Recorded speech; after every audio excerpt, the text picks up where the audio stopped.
ସାଙ୍ଗମାନେ ଏମିତି ଏକ ସଂସାର ଏଠି ଆମେ ଅଭିନୟ କରିବା ବେଳେ ଲୋଭମାୟା କରି କରି କେତେବେଳେ ଯେ 6 ଖଣ୍ଡ କାଠରେ ଆମର କୋକେଇ ସଜା ହେଇଯାଏ ଆମେ ନିଜେ ବି ଜାଣିନଥାଉ। ବନ୍ଧୁଗଣ, ଏହି ପଦକ କଥା ନିଶ୍ଚୟ ମନେ ରଖନ୍ତୁ। ଯେତେବେଳେ ଆପଣଙ୍କର କୋକେଇ ଉଠେ ସେତେବେଳେ କିଛି ଲୋକ ଛି ଛି କରନ୍ତି ତ ଅନେକ ଲୋକ କୁହନ୍ତି ସେ ଯେଉଁ ପାପ କରିଥିଲା ତା ପାପ ଭୋଗିକି ହିଁ ମଲା। ଅନେକ ଲୋକ ତ ନିଜର ଶବକୁ ଦେଖିବାକୁ ଆସନ୍ତି ନାହିଁ। ଏମିତି କାହିଁକି ହୁଏ?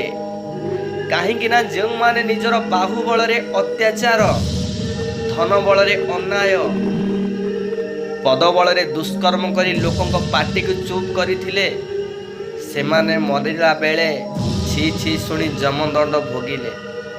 ଟିକେ ଚିନ୍ତା କଲେ ଯେଉଁ ମଣିଷ ମଜୁରୀ ଲାଗିଲେ ତା ପରିବାର ଚଳନ୍ତି ଏବଂ ଦିନେ ଯଦି କାମକୁ ନ ଯାଏ ତା ପରିବାର ଭୋକ ଉପାସରେ ରୁହନ୍ତି, କିନ୍ତୁ ସେମାନଙ୍କୁ କୌଣସି ପ୍ରକାର ବଡ଼ ରୋଗ ହେଇନଥାଏ।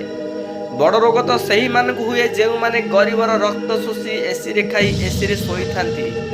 ସେମାନେ ଔଷଧ ବିନା ବଞ୍ଚି ପାରିନଥାନ୍ତି। ଆପଣମାନେ ଦେଖିଥିବେ ଅନ୍ୟାୟକୁ ବିରୋଧ କରୁଥିବା ମଣିଷଟି ସବୁବେଳେ କଷ୍ଟ ପାଇଥାଏ, କିନ୍ତୁ ତା ସପକ୍ଷରେ ଭଗବାନ ଥାନ୍ତି। ସମାଜରେ ଲୋକଙ୍କ ମନ ଜିତିବା ଏତେ ସହଜ ନୁହେଁ ବନ୍ଧୁ। କେତେ ମାଡ଼ ଗାଳି ନିନ୍ଦା ଅପବାଦ ଅପମାନ ଶୁଣି ସତ୍ୟର ପଥରେ ଥିବା ମଣିଷଟି ଶେଷରେ ମଲା ପରେ ପ୍ରଶଂସା ପାଏ। ଭଗବାନ କେତେବେଳେ କେଉଁଭଳି ଭାବରେ ପରୀକ୍ଷା ନିଅନ୍ତି ସେ କଥା ତାଙ୍କୁ ହିଁ ଜଣାଥାଏ। ଯାହା ବି ଭୁଲ କରିଛନ୍ତି ପ୍ରାୟଶ୍ଚିତ କରିବାକୁ ଚେଷ୍ଟା କରନ୍ତୁ। ନିଜର ଭୁଲ ମାନନ୍ତୁ, ନିଜକୁ ବଦଳାଇବାକୁ ଚେଷ୍ଟା କରନ୍ତୁ। ଆସିଲା ବେଳେ ଲଙ୍ଗଳା ହେଇ ଆସିଥିଲେ ଗଲା ବେଳେ ବି ଲଙ୍ଗଳା ହେଇଯିବା ତା ସତ୍ତ୍ୱେ ବି ଗର୍ବ ଅହଙ୍କାର ମାନ ଅପମାନ କରି କି ଲାଭ ପାଇବେ ଆପଣ? ନିଜକୁ ବଦଳାନ୍ତୁ, ଭଗବାନଙ୍କୁ ପ୍ରାର୍ଥନା କରନ୍ତୁ, ଦେଖିବେ ସବୁ ଦୁଃଖ ଦୂର ହେଇଯିବ।